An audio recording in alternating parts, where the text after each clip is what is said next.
Raphaël Larère, je suis un ancien chercheur de l'INRA à la retraite et mon domaine de prédilection c'était en gros les usages, les représentations de la nature.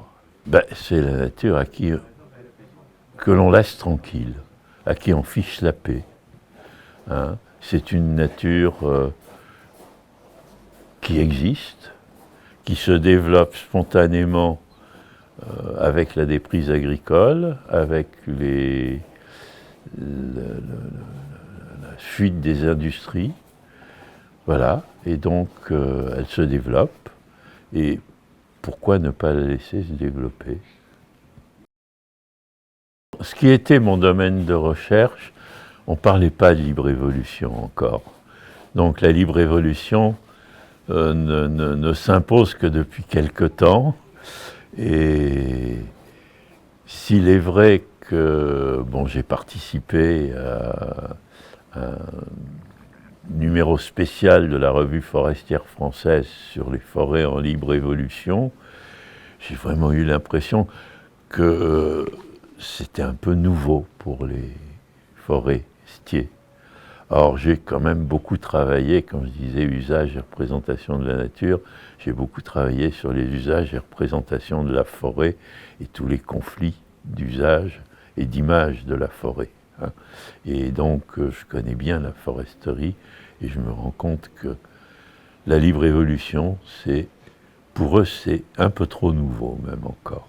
Oh, je dirais, si c'est un souvenir ancien, c'est ce que l'on appelait les graus, c'est-à-dire des marais avec des vergnes, une aulnée, de la boue, et où pratiquement personne ne vient, sauf certaines personnes qui jadis allaient marcher dedans pour pouvoir récupérer des sangsues et puis les vendre ensuite aux pharmaciens. Donc c'était ça les graus, hein. La libre évolution pour moi au départ.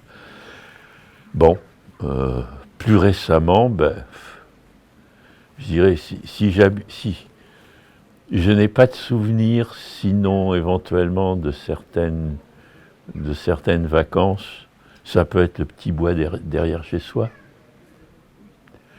La libre évolution n'est pas forcément à un grand niveau, et peut-être que c'est plus justifié que le rewilding. Le rewilding, c'est une grande surface.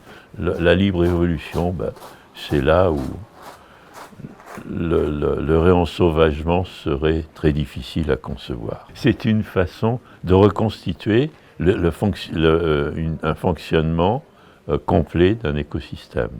Donc avec tous les groupes fonctionnels importants.